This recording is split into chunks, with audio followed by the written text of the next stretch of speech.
கிறிஸ்துவுக்குள் மிகவும் பிரியமானவர்களே, நமது ஆண்டவராகிய இயேசு கிறிஸ்துவின் நாமத்தினால் உங்களை வாழ்த்துகிறோம். Beloved in Christ, we greet you all in the name of our Lord Jesus Christ. யோவான் எழுதின சுவிசேஷம் 5வது அதிகாரம் 40வது வசனம். The Gospel of John chapter 5 verse 40. உங்களுக்கு ஜீவன் உண்டாகும்படி என்னிடத்தில் வர உங்களுக்கு மனதில்லை. Yet you refuse to come to me to have life.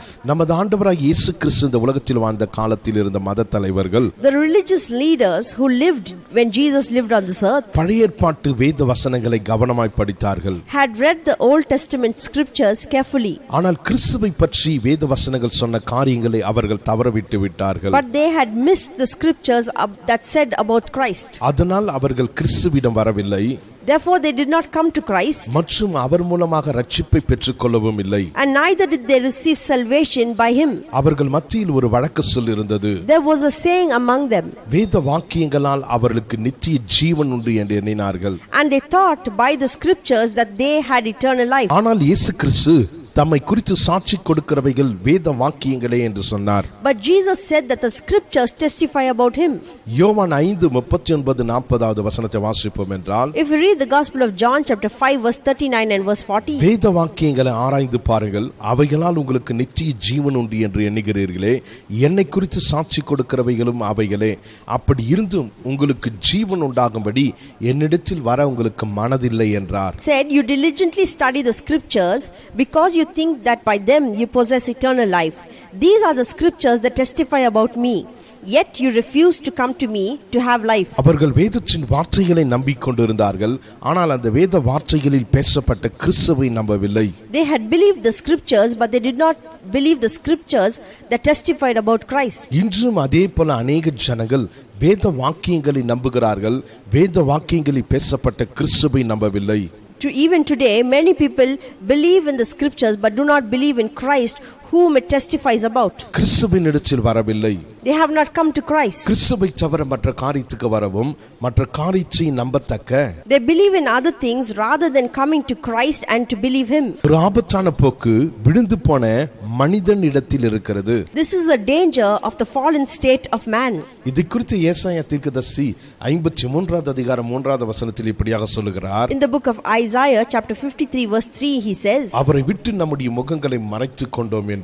From whom men hid their faces. சகரியாவின் புத்தகம் 11வது அதிகாரம் 8வது வசனத்தை வாசிப்போம் என்றால், If you read the book of Zechariah chapter 11 verse 8, அவர்கள் ஆத்துமா என்னை வெறுத்தது என்று வேதம் சொல்லுகிறது. the Bible says that the flock detested me and I grew weary of them. யோவான் எழுதின சுவிசேஷம் 19வது அதிகாரம் 15வது வசனத்தை வாசிப்போம் என்றால், If you read the Gospel of John chapter 19 verse 15, அவர்கள் இவனை அகற்றும் அகற்றும் சிலுவையில் அறையும் என்று சத்தமிட்டார்கள். but they shouted, take him away, crucify him. தேவனுடைய கிருபையே அல்லாமல் எந்த மனிதனும் ஒருபோதும் கிறிஸ்துவினிடம் வர முடியாது என்று இயேசு சொன்னார். Jesus said, without the grace of God no man can come to Christ. யோவான் எழுதின சுவிசேஷம் 6வது அதிகாரம் 44வது வசனத்தை வாசிப்போம் என்றால், If you read the Gospel of John chapter 6 verse 44, என்னை அனுப்பின பிதா ஒருவனை இழுத்துக் கொள்ளாவிட்டால் அவன் என்னிடத்தில் வரமாட்டான் என்று இயேசு சொன்னார். Jesus said, no one can come to me unless the Father who sent me draws him.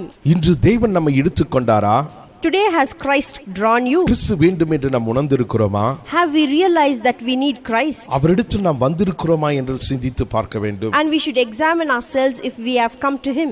இன்று அநேக ஆவிக்குரிய விசுவாசிகள், Today many spiritual believers தங்களுடைய அனுபவங்களும் உணர்வுகளும் தங்களுக்கு ரட்சிப்பை கொடுக்கிறது என்று நினைக்கிறார்கள். believe that their emotions and their spiritual experiences bring salvation. தங்களுடைய அனுபவங்களிலும் உணர்வுகளிலும் திருப்தி அடைந்து விடுகிறார்கள். They are content because of their experiences and their emotions. பாரம்பரிய பின்னணியிலிருந்து வந்த மக்கள், People who come with a traditional background, தங்களுடைய சடங்கு சம்பிரதாயங்களும் நற்கிரியைகளும் தங்களுக்கு ரட்சிப்பை கொடுக்கும் என்று திருப்தி அடைந்து விடுகிறார்கள். they are satisfied because they believe that the salvation comes from the good deeds, their customs and the rituals. இன்று லட்சக்கணக்கான சபை மக்கள் மறுபடியும் பிறக்காதவர்களாய், மாற்றப்படாதவர்களாய், மறுரூபமாக்கப்படாதவர்களாய்.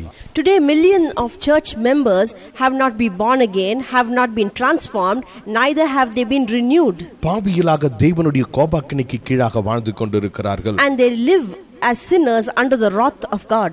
ரட்சிக்கப்படாத நிலையில் மரித்து நரகத்துக்கு போகிறார்கள். They are not saved and they go to hell. மேலும் சிலர் என்னை ரட்சிக்கும்படி அவரிடத்தில் கேட்டேனே அது போதாதா என்பார்கள். Furthermore, some people will say, I asked him for salvation, is it not enough? அது போதாது, நாம் ரட்சிக்கப்பட வேண்டும் என்றால் கிறிஸ்துவிடம் வர வேண்டும் என்று வேதம் சொல்கிறது. No, it is not enough. The Bible tells us that we should come to Christ for salvation. நம்முடைய சொந்த ஜெபங்களை நாம் சார்ந்திருக்க கூடாது. We should not rely on our own prayers. நாம் தேவனுடைய குமாரனை சார்ந்திருக்க வேண்டிய அவசியமாய் இருக்கிறது. It is essential for us to rely on the Son of God. கிறிஸ்து தம்மிடம் கேட்க வேண்டும் என்று சொல்லவில்லை.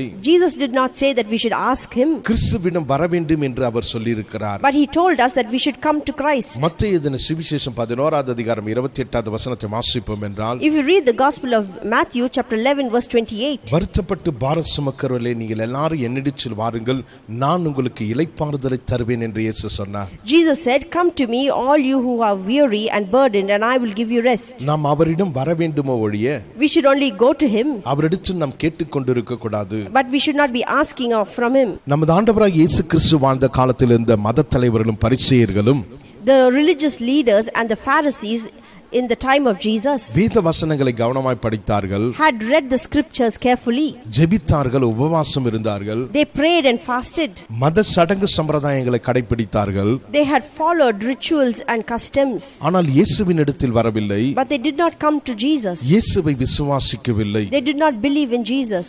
இயேசுவிடம் வருவது மட்டுமே ரட்சிப்பை நமக்கு கொடுக்கும். Unless you come to Jesus, you will not be saved. வேறு ஒருவராலும் நம்மை ரட்சிக்க முடியாது என்று வேதம் சொல்கிறது. The Bible tells us that no one else can save us. இயேசு ஒருவர்தான் நம்முடைய பாவத்துக்குரிய கிரயத்தை செலுத்த சிலுவையிலே மரித்தார். Only Jesus died on the cross and paid a price for our sins. இயேசு ஒருவர்தான் நமக்காக ஜீவனை கொடுத்து மரித்தோரிலிருந்து சரீர பிரகாரமாக உயிரோடு எழும்பினார். Only Jesus died bodily and he was raised from the dead. அப்போஸ்தலர் நடபடிகளின் புத்தகம் 4வது அதிகாரம் 12வது வசனத்தை வாசிப்போம் என்றால், If you read the book of Acts chapter 4 verse 12, அவராலே அன்றி வேறொருவராலும் ரட்சிப்பு இல்லை, நாம் ரட்சிக்கப்படும்படிக்கு வானத்தின் கீழும் மனுஷருக்குள்ளும் அவருடைய நாமமே அல்லாமல் வேறே நாமம் கட்டளையிடப்படவும் இல்லை என்று வேதம் சொல்கிறது. The Bible tells us that salvation is found in no one else, for there is no other name under heaven given to man by which we must be saved. ஆகையால் நாம் இயேசுவிடம் வர வேண்டியது அவசியமாய் இருக்கிறது. Therefore it is very important for us to come to Christ. இல்லை என்றால் நாம் ரட்சிக்கப்பட முடியாது. If not, we will not be saved. ஒருவேளை நீங்கள் கேட்கலாம், நான் கிறிஸ்துவிடம் வந்தேனா வரவில்லையா என்பதை நான் எப்படி அறிந்து கொள்ள முடியும் என்று.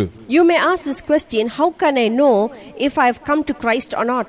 2 கொரிந்தியர் புத்தகம் 13வது அதிகாரம் 5வது வசனத்தை வாசிப்போம் என்றால், If you read the book of 2 Corinthians chapter 13 verse 5, நீங்கள் விசுவாசம் உள்ளவர்களோ என்று உங்களை நீங்களே சோதித்து அறியுங்கள், உங்களை நீங்களே பரீட்சித்து பாருங்கள் என்று வேதம் சொல்கிறது. The Bible tells us to examine yourself to see whether you are in the faith. Test yourself. ஆகையால் நாம் கிறிஸ்துவிடம் வந்திருக்கிறோமா? Have you come to Christ? இயேசு நம்முடைய நம்பிக்கையின் அஸ்திபாரமாய் இருக்கிறாரா? Is Christ the foundation of your faith? அவரை விசுவாசித்திருக்கிறோமா?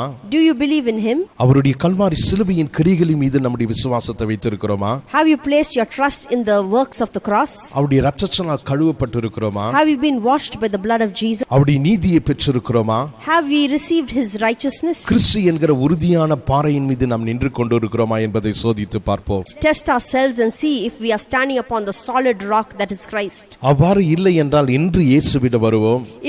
If not so, then let us come to Christ today. அவரை விசுவாசித்து அவர் மூலமா ரட்சிப்பை பெறுவோம். And let us believe in him and receive our salvation. அவர் தரும் இளைப்பாறுதலுக்குள் பிரவேசிப்போம். And let us enter into his rest. கண்களை மூடி ஜெபிப்போமா? Shall we close our eyes in prayer? எங்களை அதிகமாக நேசிக்கிற எங்கள் அன்பின் பரலோக பிதாவே, Our loving heavenly Father, உம்முடைய குமாரனாகிய இயேசு கிறிஸ்துவின் மூலமாய் உம் அண்டையில் வருகிறோம். we come to you through your son Jesus Christ. இன்று நாங்கள் கேட்ட சத்தியத்திற்காக ஸ்தோத்திரிக்கிறோம். We thank you for the truth that we have heard today. நானும் உங்களுக்கு ஜீவன் உண்டாகவும் அந்த ஜீவன் பரிபூர்ணப்படவும் வந்தேன் என்ற வாக்குத்தத்தத்திற்காக ஸ்தோத்திரிக்கிறோம். We thank you for the promise that says that I have come to give you life that you may have it abundantly. எங்களுக்கு ஜீவன் உண்டாக உம்மிடத்தில் வருகிறோம். We come to you that we may receive life. அந்த ஜீவன் பரிபூர்ணப்பட உம்மை விசுவாசிக்கிறோம். And we believe in you that life may be abundant. உம்முடைய கிரியைகள் மீது எங்களுடைய விசுவாசத்தை வைக்கிறோம். We believe in your works. எங்களுடைய ரட்சிப்புக்காக உம்மை விசுவாசிக்கிறோம். And we look unto you for our salvation. எல்லா கனத்தையும் மகிமையும் உமக்கு செலுத்துகிறோம். We give you all glory and honor. இயேசுவின் நாமத்தில் ஜெபிக்கிறோம் எங்கள் ஜீவனுள்ள நல்ல பிதாவே. In Jesus' matchless name we pray. Amen. Amen. கர்த்தர் உங்களை May God ஆசீர்வதிப்பாராக. bless you.